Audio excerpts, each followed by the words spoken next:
الكثير من الناس يعانون من السمنة في شتى أنحاء العالم، ولكن على ما يبدو لا ينطبق هذا فقط على البشر. اليوم متابعي قناة نعرف الأعزاء نقدم لكم أكثر 10 حيوانات برية بدانة في العالم. السنجاب الرمادي الغربي. تم التقاط صور هذا السنجاب من خلال عدسة المصورة مارينا فيندرلاندن في سانتا باربرا في ولاية كاليفورنيا، وهو نوع من القوارض وهو ينحدر من السواحل الغربية الأمريكية والمكسيك. هذا السنجاب البدين يزن حوالي 2 باوند، وهو ما يقارب ضعف وزن السنجاب العادي. الراكون الضخم. هذا الراكون الضخم المعروف بالراكون السارق تحصل على أعلى نسبة بدانة في كتاب جينيس للأرقام القياسية، وقد تميز منذ ولادته بزيادة في الوزن، وقد تربى مع أحد الكلاب قبل أن تتبناه امرأة من بنسلفانيا، وتوفي عام 2004 وكان يزن حينذاك 75 باوند. طيور البطريق الكبيرة. من المفترض أن يكون حجم البطاريق كبيراً، وذلك لحاجتها لتخزين الدهون لتبقى دافئة في المناخات القاسية، وكانت أعداد كبيرة منها ممتلئة الجسم. لكن مؤخراً انتشرت صور هذه الطيور في الكثير من وسائل الإعلام الاجتماعية، مما دفع العلماء للتساؤل عن سبب هذه السمنة المفرطة. ومن أشهر هذه الصور هي صورة لصغير بطريق عملاق وجد في بيئته الطبيعية، لأن في حدائق الحيوان هناك فرصة أكبر لزيادة الوزن أكثر من البرية. فهل هذا طبيعي؟ لا أحد يعلم. المهم ومن المؤكد أن هذه الطيور تعتبر من أضخم الحيوانات في العالم. القط هيراقل ليجر الشهير. هذا القط الضخم هو عبارة عن تجانس بين الأسد والنمر. القط هيراقل يعيش في ميرتل بيتش سفاري، وهي محمية للحياة البرية في جنوب كارولينا، ويزن 922 باوند. ويحافظ هيراقل على وزنه عبر تناوله ل30 رطلا من اللحوم وشربه عدة لترات من الماء يوميا. عموما يعتبر هيراقل أكبر من وزرائه الأسود والنمور، وقد سجل عام 2014 كأكبر قط في كتاب جينيس للأرقام القياسية. الجرذ الضخم. هذا الجرذ كان سمينا لدرجة أنه علق في غطاء المجاري. تم العثور عليه في إحدى بلدات ألمانيا عندما حاول المرور من ثقب الغطاء الذي كان أصغر من استيعاب حجم الجرذ من شدة زيادة الوزن. وكان 8 رجال من الإطفاء المتطوعين في مهمة لإنقاذ هذا الجرذ.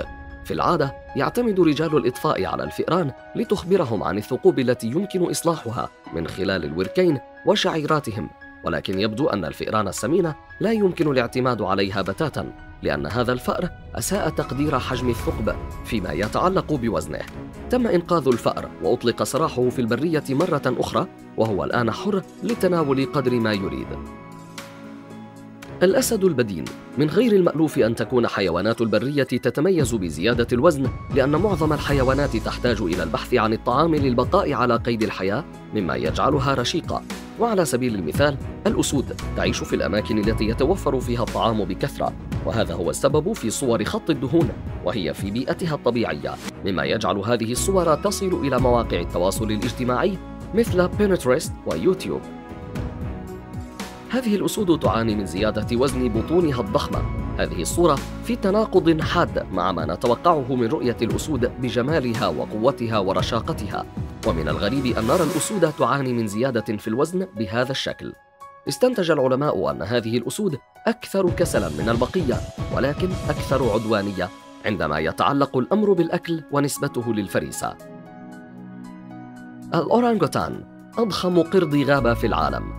يزن هذا القرد حوالي 165 باوند، وقد فقد منذ نقله إلى مركز إنقاذ القردة في المملكة المتحدة حوالي 55 باوند، باتباعه فوراً نظاماً غذائياً سليماً من الفواكه الطازجة والخضروات، لأنه كان يأكل ما يساعده على تخفيض وزنه. ولكن العمال في المركز يريدون رؤيته يخسر المزيد من الوزن، لأنه لا يمكن أن يتسبب له بارتفاع ضغط الدم والسكري وأمراض القلب والأوعية الدموية.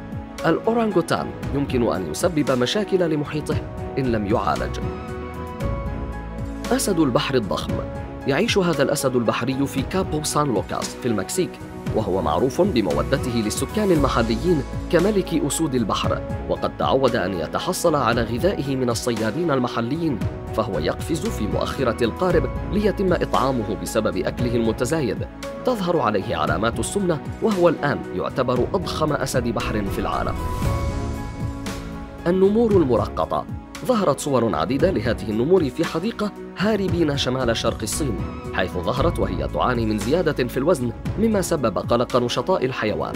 حسب مسؤولي الحديقة فإن تلك الصور عادية، حيث يعتبرون النمور طبيعية تماماً، وهذا تأثير فصل الشتاء، فالنمور تعيش في مناخ يمكن أن يكون بارداً جداً.